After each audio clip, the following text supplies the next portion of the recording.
Let's face it, you suck at dieting. And losing weight? Well, that sucks too. Giving up isn't an option because you'd rather be thin. You're now listening to the Rather Be Thin podcast with your vocal sensation, an unfiltered, anti-fat acceptance warrior, a serial dieter and food addict herself, your host, Tasia.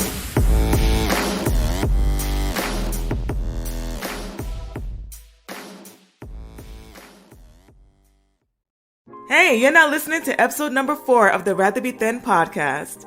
I'm Tasia, and it's nice to meet ya. Now, before we can even start this episode, I need to make sure you're in the right place. If you're a woman in your 30s or above, and you tried to stay on your diet for at least 100 times this week alone, then you've landed on the right podcast. Well, let's jump right in to this episode of the Rather Be Thin podcast. When you step on the scale after you spend a week on your diet plan and you do very good, you're proud of yourself, you did your thing, and you're on the scale and you see that you lost some weight, how do you feel? You're feeling good, right? All right, now think about this. You spend a whole week on your plan thinking you did good, step on a scale, and then you gain weight. How do you feel then? You feel like crap. Now, why is that? How can the scale decide how we feel about our weight loss journey? Can the scale really determine how we continue our eating and fitness plans? Is the scale that powerful to change our mindsets about how we feel about our weight loss journey? Now, I have a love-hate relationship with my scale. When I'm doing good, the scale is about 90% accurate, saying that I lost the weight. But it can be a little B word, too, at the same time when I do the hard work and it says I gain weight. Now, because of that information that the scale gave me, it does determine if I'm going to complete my weight loss journey for that day. Now, how about you? How do you feel about that? Quick disclaimer. This podcast is purely based on opinions and experiences. Please consult your own physician, as none of the suggestions, information, and topics discussed are intended to replace actual medical advice. We encourage you to do your own research. The Rather Be Thin podcast is for entertainment purposes only. The scale could be a very helpful tool. Very helpful. For me, I do weigh myself daily. I know there's a lot of people out there that say you should only weigh yourself once a week, but I think that's the setup for disaster as well if you really think about it. Because if you take all 7 days, weigh yourself, and then at the end of the week, do a little average of how much you weighed, how much you lost during that week, it will give you a better picture of where you stand. If you just weigh yourself once a week and you see that, oh man, I did gain that much, you don't really have anything to compare it to because weight does fluctuate. That's a known fact. I feel that you guys know this stuff. Weight does fluctuate, and it's easier to use many metrics of calculations of your weight than just one and depend on one per week, because that will discourage you. Now, knowing that the scale is not accurate all of the time, there are certain tips that we can stick to try to help us understand better why the scale is doing what it's doing. So let's go over that. Okay, now when you weigh in, you should weigh in on the same scale. Every time you weigh in on the same scale. Now, why do I say that? Say that you have your scale at home, and then the scale at the doctor's office, and the scale at the nutritionist's office, and the scale at your personal trainer if you go to one. Everyone's scale is going to be different. And because of that, it's going to make your mind think there's something wrong. At home, I lost 10 pounds. At the doctor's office, I gained 2 pounds.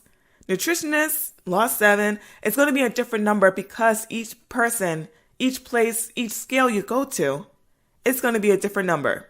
So you have to rely on one number. I'm not saying when you go to the doctor, don't weigh me at all, because I know for certain that on my scale, I lost this much. No. Just know that in your mind, your scale at home is your main scale. Every other number should not matter. Just focus on your number at home. Or if you want to use your doctor's scale, that's fine too. Just find one scale and stick to that one number. Now, when you weigh yourself, make sure you're wearing the same clothes. Because if one day you go up there on your scale and you're dressed in your sweats, dressed in your night clothes, dressed in your workout clothes, and then you weigh yourself, and the next week you go and say, hey, I want to go butt naked and weigh myself, then you're going to have different results. Stick to one outfit that you want to wear so that you have a set base point. So you know exactly that, okay, when I wear this, I weigh this. So that I can factor in that this is not going to skew any number. You get what I'm saying? So pick your weight clothes, your weigh-in clothes. Keep that there. I prefer not to wear anything so you can get a good measurement, because that's what I do. You can do you, but I want to make sure that every single ounce does not mess with my numbers. The next thing is the time of day. First off, you should not weigh yourself throughout the day. I don't recommend that. But I do feel that you should weigh yourself around the same time every time you do it. Why is that? I really don't know, to be honest with you. Like I said, this is what I do, and I feel this works for me. But if you weigh yourself every Wednesday morning at 8 o'clock, you go to the scale, weigh yourself in your weigh-in clothes, and that's your number. It's just the routine of it all, just knowing that when I do it at this certain time, I know that I'm getting my accurate number. You know what I'm saying? I hope so. Another thing to not do when you're weighing yourself is to weigh yourself after you eat and after you drink or anything like that. I think you should weigh yourself before you exercise too. Your body should be in a state, especially when you wake up. I think that's the best time. After you wake up and use the bathroom, of course, make sure your body's emptied.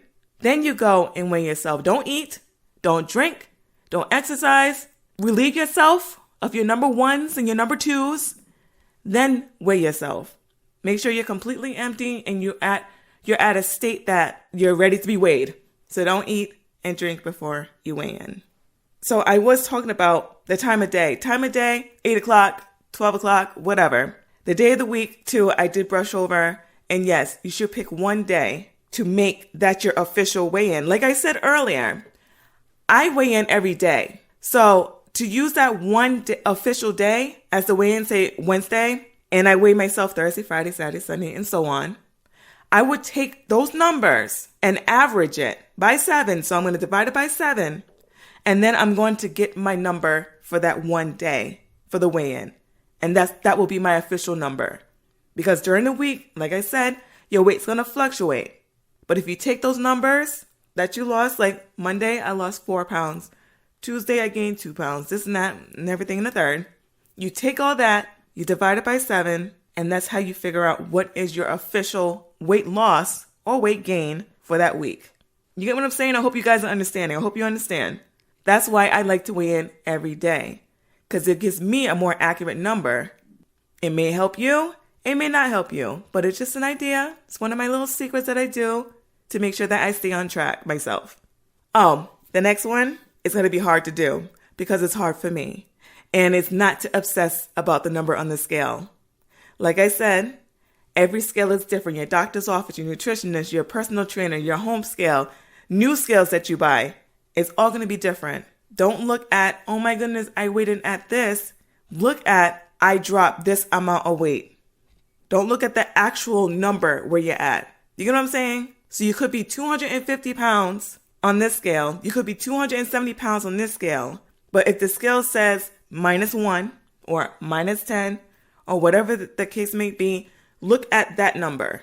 Don't look at the overall number because it's going to make you feel bad. Because it makes me feel bad.